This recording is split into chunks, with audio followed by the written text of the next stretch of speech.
高校の時にやり投げでインターハイに出場したことです。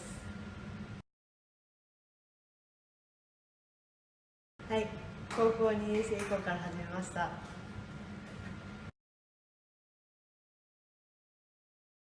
練習した分だけ記録が伸びることです。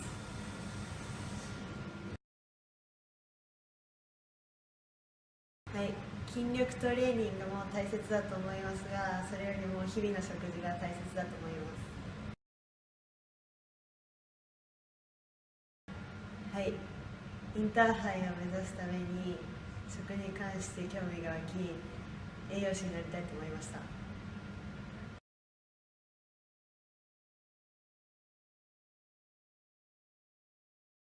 そうなんです。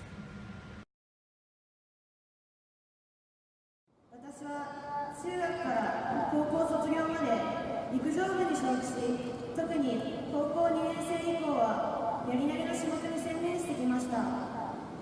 一つの種目に専念し、目標を持って取り組むようになってからはインターハイへの出場、そしてそのために少しでも記録を伸ばすことを意識してトレーニングに励みました。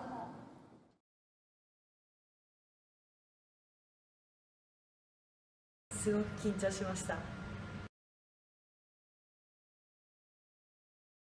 はい、私自身がスポーツをしていたので、スポーツ選手を支えられるような栄養士になりたいと思っています。